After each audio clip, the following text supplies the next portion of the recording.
வணக்கம் நண்பர்களே. திமுகவின் மாவட்ட செயலாளர்களை கட்சியை விட்டு துரத்திய ஸ்டாலின். 2026 சட்டமன்ற தேர்தல் தோல்விக்கு பிறகு திமுகவை மறுசீரமைக்கும் பணிகள் தீவிரமாக நடைபெற்று வருது.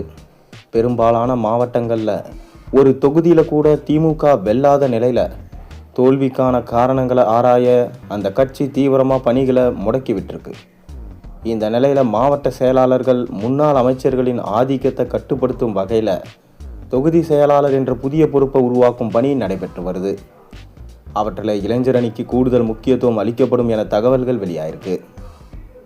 இதனால் உதயநிதியோட ஆதரவாளர்கள் உற்சாகம் அடைஞ்சிருக்காங்க. 2026 தமிழக சட்டசபை தேர்தலில் ஏற்பட்ட தோல்விக்கு பிறகு திமுகவை மறுசீரமைக்கும் வேலைகளில் ஸ்டார்ட் பண்ணியிருக்காங்க. அந்த கட்சியின் தலைவரான மு.க. ஸ்டாலின் ஏற்கனவே தமிழகம் முழுவதும் திமுக கள ஆய்வு செய்து அறிக்கையை சமர்ப்பித்திருக்கு.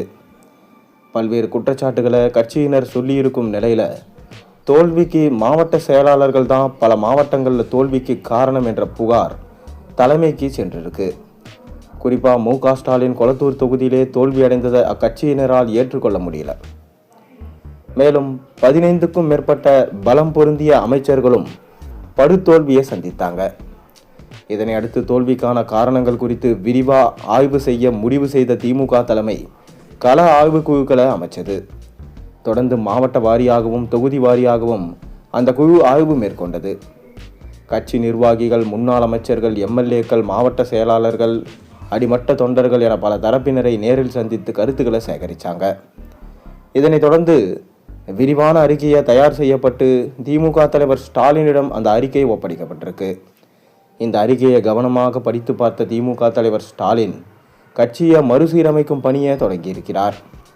எந்தெந்த இடங்களில் கட்சி பலவீனமாக இருந்தது, எந்தெந்த நிர்வாகிகளின் செயல்பாடுகள் குறைவாக இருந்தது, கூட்டணி எந்த அளவுக்கு தாக்கத்தை ஏற்படுத்தியது போன்றவை குறித்து விரிவாக ஆய்வு நடத்த வருவதா சொல்லப்படுது. இதையடுத்து திமுக சார்பில் மறுசீரமைப்பு குழுவும் அமைக்கப்பட்டிருக்கு. மாவட்ட வாரியா அறிக்கைகள் பெறப்பட்டு கட்சியை புதுப்பிக்கும் நடவடிக்கைகள் மறைமுகமாக நடைபெற்று வருவதாக சொல்லப்படுது. மேலும் திமுகவில் மாவட்ட செயலாளர்களே அந்தந்த மாவட்டங்களில் மிக பெரும் அதிகார மையங்களாக செயல்பட்டதும் வேட்பாளர் தேர்வு முதல் நிர்வாகம் வரை பெரும்பாலான முடிவுகளில் அவர்களோட செல்வாக்கு அதிகமாக இருந்தது தற்போது அறிக்கை மூலம் தெரிய வந்திருக்கு. இதனால் அவர்களின் அதிகாரத்தை குறைக்கும் வகையிலும் ஒவ்வொரு சட்டப்பேரவை தொகுதிக்கும் தனித்தனி நிர்வாகிகளை நியமிக்கும் வகையில் தொகுதி செயலாளர் என்ற புதிய பொறுப்பை உருவாக்க வேண்டும் என்ற யோசனையை திமுகவின் இளைஞர் அணியின் உதயநிதி ஸ்டாலின் முன்வச்சிருக்கிறதா சொல்லப்படுது.